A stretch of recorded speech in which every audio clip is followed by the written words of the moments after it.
We had Johnson's nursing theory, and it's just nursing diagnosis and treatment processes. And this was by Kaitlin Mclain, Heather Hughes, and Austin Parker.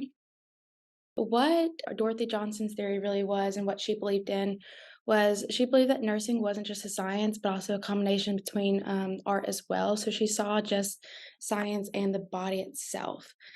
She created the theory to stress the importance that research based evidence is very important for nursing practices and to maintain just essential nursing effective care.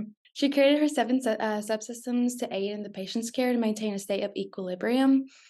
So she wants to maintain a state of an ideal state for the patients.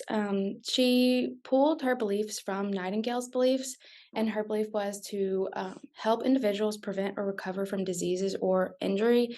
And through that, she came up with her own philosophy, using the connection of science and art to direct the nursing attention towards the disease itself and how it affects the patient individually.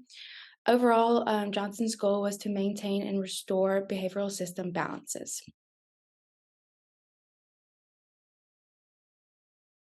So Johnson's theory has seven subsystems of behavior. It's achievement, affiliative, aggressive, dependent, sexual, eliminative, and ingestive.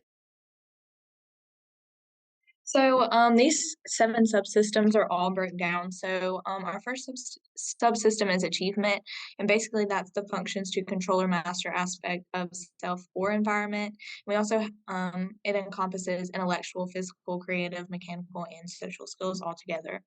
Our second subsystem is affiliative, and that's also known as attachment. It forms the basis for social organization, and its consequences are social inclusion, intimacy, formation, and maintenance of strong social bonds. And then we also have aggressive, and these are also known as the protective subsystem, and they function to protect and present the system. And then we have dependence, which functions to promote helping or nurturing behaviors.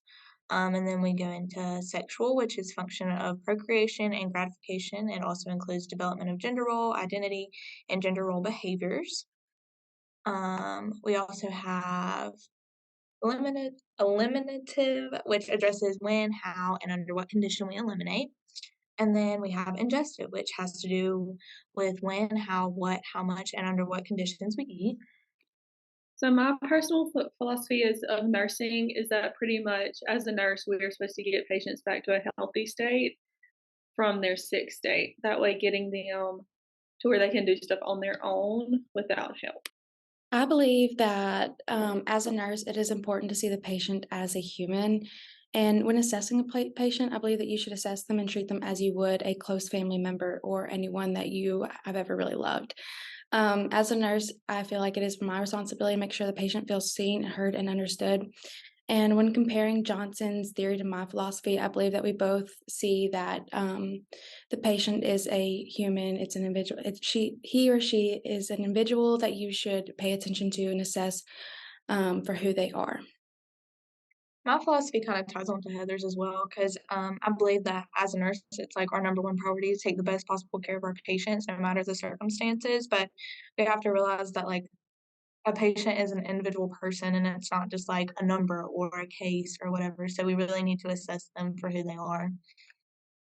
So for our theory application to clinical situation, we had a patient who was a 72-year-old male.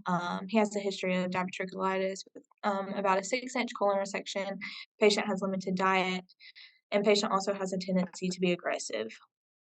With that being said, tying into like her theories, we need to figure out as nurses like why he's aggressive, why he's having these tendencies. Well, we understand that he has a limited diet, and that's hard for an elderly patient to like come in to the hospital already with something and then be told, okay, well, you have to do A, B, and C. So I think it's important that like we explain to him and help him through his limited diet and be like, this is literally only for your betterment, and try to figure out ways for him that he understands and that he can cope with as well. When applying Johnson's theory to our clinical situation, we focused on trying to restore the patient back to their ideal state and to maintain balance within them. And through that, we tried to focus on why he was aggressive and try to maintain balance within him and try to get him back to his normal state. And that is our presentation on Johnson's theory. So thank you.